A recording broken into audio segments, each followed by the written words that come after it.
The Galactic Council chamber was silent as Ambassador Callan took his seat. Across from him, a dozen species sat in their high-backed chairs, their expressions varying from smug satisfaction to barely concealed irritation. 4 years, humanity had played the game. They had abided by the Council's laws, swallowed their pride, and bitten their tongues as other species belittled them. Too aggressive, they said. Too unpredictable. Humanity had been labeled a necessary evil, useful in war, but unwelcome in peace. Callan adjusted his collar, glancing at the alien diplomats before him. The Tarlock representative, a massive reptilian creature, flicked its tongue out and hissed in amusement. Humanity comes to beg again? A low murmur of laughter rippled through the chamber. Callan exhaled through his nose. We come to renegotiate the trade embargo. The Giovanni delegate, a being composed of glimmering energy encased in a containment suit, pulsed in response. There is nothing to renegotiate. Humanity is volatile, unstable. You threaten peace simply by existing. The embargo remains. The Corthan diplomat, a bloated amphibian with translucent skin, gave a slow, patronizing nod. Perhaps if you surrendered your war fleets to the Council, we would consider lifting it. Callan's fingers tightened into a fist beneath the table. The embargo had been slowly strangling Earth. Food shortages, technological stagnation, their colonies left to wither on the fringes of known space, denied essential resources. For years, they had asked. For years, they had waited. No more. Callan stood. You misunderstand why I am here.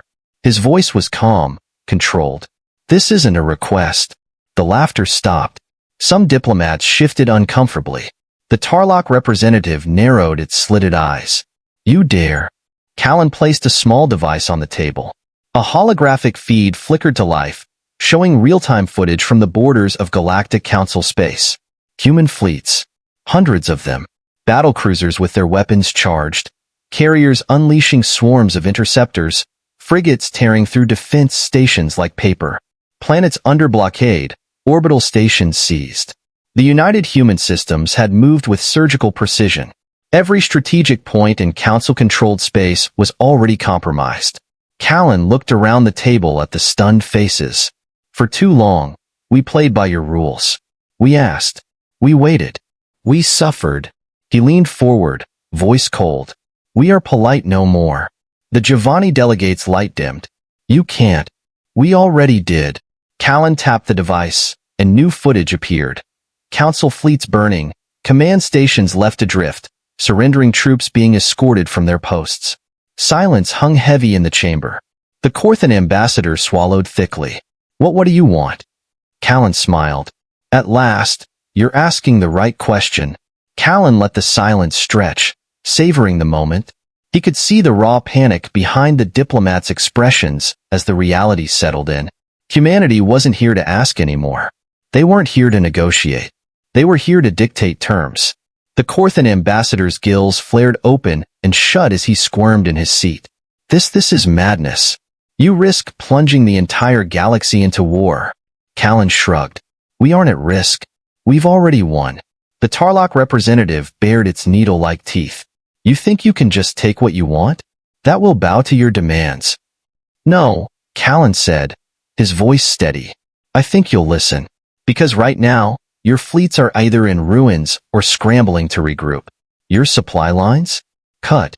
Your strategic strongholds? In our hands. Your so-called peace? He gestured to the footage of burning council vessels. Gone. The room was suffocating with tension. The Giovanni delegate's glow pulsed erratically. What do you want, human? Callan stepped around the table, circling them like a predator among prey. First, the embargo ends. Effective immediately. All trade restrictions on humanity and its colonies are lifted. Any attempt to reinstate them will be considered an act of war. He let that sink in before continuing. Second, the Council will formally recognize the United Human Systems as an independent, sovereign power equal to any member race. The Corthan's skin darkened in agitation. You expect us to... Callan cut him off. Third, he continued, his tone hardening. All territories where human colonists have already settled will remain ours. No more arbitrary revocations. No more relocations because some bureaucrat decided humans shouldn't have prime world status. We built those colonies, we fought for them, and we'll keep them. The Tarlock slammed a clawed hand on the table. This is extortion. Callan smiled. No. This is justice. He leaned in, locking eyes with the alien. For years, we played your game, pretending we were less than what we are. Ignoring every insult, swallowing every betrayal, because we thought if we just played along, you'd accept us. His expression darkened. But you never would you? Humans were just another tool to you. Soldiers to throw at your enemies, workers to exploit, a nuisance to be contained. You feared us. But you thought if you kept us starved, kept us desperate, we'd never be a real threat. Callan straightened. You were wrong. The chamber was silent, save for the quiet hum of the holographic display. Then the Giovanni spoke, its voice subdued. If we agree to your demands, will the attack stop? Callan nodded. Yes. But make no mistake, this is the only warning you'll get. If you ever try to shackle humanity again. He tapped the device once more, and a new image filled the room. A council world, burning. Its once proud skyline reduced to rubble, its defenses crushed. Thousands of dropships descending like carrion birds, securing the planet in the name of the United Human Systems. Callan met their eyes, one by one. This was just a demonstration. The room filled with the weight of their fear. It was the Tarlock who finally spoke, his voice uncharacteristically quiet. We accept your terms. Callan smiled, gathering his things as he turned to leave. Politeness had gotten humanity nowhere. But respect? That, they had just earned in blood and fire. Callan stepped out of the Galactic Council chamber, his posture calm, his expression unreadable. The moment he passed through the massive double doors, the human guards flanking him fell into step, their armored boots clicking against the polished floor. He could feel their eyes on him, waiting. The silence stretched as they walked down the grand corridor of the council's central station. Then a voice crackled in his earpiece. Confirmation? Callan exhaled. They agreed. On the other end, Admiral Lorna Vasquez let out a sharp breath. Damn right they did. We just intercepted a full retreat order from their fleet. Looks like they finally got the message. Any resistance? Some isolated skirmishes, but nothing we can't handle. We're locking down all major trade routes now, making sure they don't try anything stupid. The hard part's over. Callan wasn't so sure about that. Humanity had won the battle, but the war wasn't over. Not yet. By now, the news would be spreading across the galaxy like wildfire. Humanity, the so-called dangerous upstarts, had just brought the Galactic Council to its knees. There would be outrage, protests. Some species would refuse to accept it. Others would look at humanity with renewed fear. And some would start making plans. Keep the fleets on high alert, he said. The Council will play along for now, but someone out there is already thinking about payback. I want every major system fortified before they even consider it. Understood. And Callan? Good work. He disconnected the channel just as he reached the docking bay. His shuttle was waiting, the sleek black hull of a UHS diplomatic transport standing out against the sterile white of the station. As he approached, a figure peeled away from the shadows. General Elias Trent. The man had the build of a soldier, broad-shouldered and imposing even without his uniform. His graying hair was cropped short, his face lined with experience. He gave Callan a long look before speaking. They caved? Callan nodded. Trent grunted. Took him long enough. He stepped forward, lowering his voice. You think they'll honor the deal? Callan didn't answer right away. He glanced back at the council chambers, imagining the chaos unfolding inside. Alien diplomats scrambling to send emergency messages to their homeworlds, politicians whispering in panicked tones. They will for now, he said. But give it a year, maybe two, and someone will try to push back. They'll want revenge. Trent folded his arms. Then we make sure they regret it. Callan smirked. That's the plan. They boarded the shuttle, the doors sealing shut behind them with a hiss. As the engines powered up, Callan looked out the window, watching the massive expanse of the council station shrink as they pulled away. For too long, humanity had been treated as an afterthought. a problem to be managed. Now, they were something else.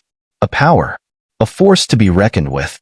And if the rest of the galaxy couldn't handle that, well, that wasn't humanity's problem anymore. The shuttle slipped into the void, its engines whisper quiet as it accelerated toward the waiting command ship, Resolute Dawn. Callan leaned back in his seat, feeling the faint vibration of the thrusters beneath him. The adrenaline from the council meeting was finally starting to wear off, leaving behind a dull ache in his temples. Trent sat across from him, arms folded, watching him with that unreadable expression the general always wore when he was thinking too much. "Something on your mind, Elias?" Trent grunted, "Just wondering how long before they try to stab us in the back." "You know they will." Callan sighed. "Of course they will. They hate us, but they fear us more. That'll keep them in line, at least for a while." Trent leaned forward. "Fear's a funny thing. Keeps people cautious. Makes them hesitate. But it also breeds resentment. Hatred. They'll never forget what we did today. The moment they think they've got a shot at knocking us back down, they'll take it." Callan smirked. "Let them try." The shuttle docked with the Resolute Dawn seamlessly, the artificial gravity shifting slightly as the ship's systems took over. As the ramp lowered, a pair of officers saluted sharply. "Admiral Vasquez is waiting for you on the bridge, sir," one of them said. Callan nodded and strode forward, Trent beside him. The corridors of the Resolute Dawn were alive with activity. Crew members moving with purpose, officers exchanging reports, technicians running last-minute system checks. There was an energy here, an unspoken understanding. Humanity had stepped into a new era, and everyone aboard this ship knew it. When they reached the bridge, Vasquez was already waiting. The Admiral stood in front of the massive central display, where real-time fleet movements blinked across the hollow projection. The moment she saw Callan and Trent, she turned, her expression sharp. "We've intercepted some interesting chatter," she said. Callan raised an eyebrow. "Go on." Vasquez gestured at the hollow display. "Most of the Council worlds are in full damage control mode, but there's one faction that's not panicking." Callan stepped closer, studying the projection. A cluster of red blips, Council ships, hovered near the outer rim of known space. But they weren't retreating. They were regrouping. "Who are we looking at?" Vasquez's expression darkened. "The Vrail Dominion." Callan clenched his jaw. Of all the species in the Council, the Vrail had been the most openly hostile toward humanity. A warrior race, they saw strength as the only true measure of worth. They had opposed humanity's inclusion in the Galactic Order from day one. And now, it seemed, they weren't content to accept their defeat. Trent exhaled through his nose. "Figures. The lizards don't know when to quit." Callan studied the projection. The Vrail forces weren't scattered like the rest of the Councils. They were consolidating, forming a defensive line along the edge of their territory, preparing for something. "They're not running scared like the others," Vasquez continued. "They're fortifying. And we just got a coded message from one of our spies inside their military council." Callan turned to her. "What does it say?" Vasquez hesitated. Then she pressed a button on the console, and a single line of translated text appeared on the screen. "The humans think they have won. They do not yet know the meaning of war."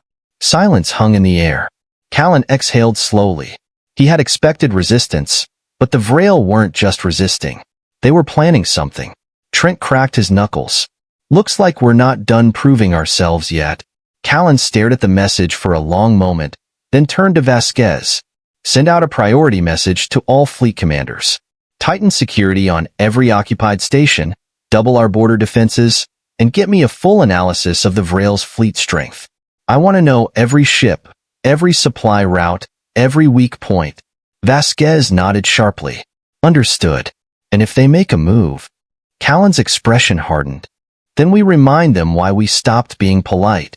The days that followed were filled with tense anticipation. Humanity had won the first battle without firing a shot in the council chambers, but war was still brewing on the horizon. The Vrail Dominion, true to their nature, did not submit like the others. While the rest of the galaxy reeled in shock, they moved with singular purpose, rallying their fleets, reinforcing their worlds, preparing for a war they believed was inevitable. Callan stood on the bridge of the Resolute Dawn, watching the strategic map shift as new intelligence reports came in. The Vrel weren't just fortifying. They were expanding, staking claims on unaligned worlds, conscripting entire populations, converting civilian industries into war machines. They're gearing up for a fight, Trent muttered beside him. They think they can break us. Callan exhaled. They don't think. They know. He turned to Vasquez. How long before they make a move? She folded her arms. Best estimate? A month. Maybe less. That was sooner than Callan had hoped, but not unexpected. The Vrel were brutal, but they weren't fools. If they let humanity solidify their hold on power, it would be too late to challenge them. So they were going to strike before that happened. Callan clenched his jaw. Then we don't give them the chance. Trent raised an eyebrow. You're suggesting a preemptive strike? I'm suggesting we remind them what happens when you push humanity too far. For centuries, war had been the foundation of human history. While the Council saw war as a shameful necessity, humans had long understood it was the forge in which civilizations were tempered. The Vrel thought they knew war. They were about to learn what it truly meant. 2 weeks later, the Resolute Dawn emerged from slip space at the edge of the Vrel Dominion. It wasn't alone. The full might of the United Human Systems was on display. Hundreds of warships, from nimble corvettes to dreadnoughts bristling with weaponry. They moved with purpose, forming a formation designed not for intimidation, but for annihilation.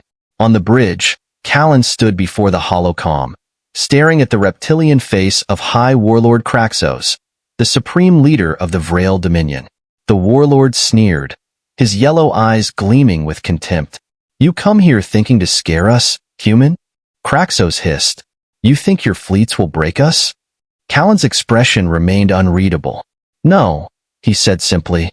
We came to end this before it begins. Kraxos bared his fangs.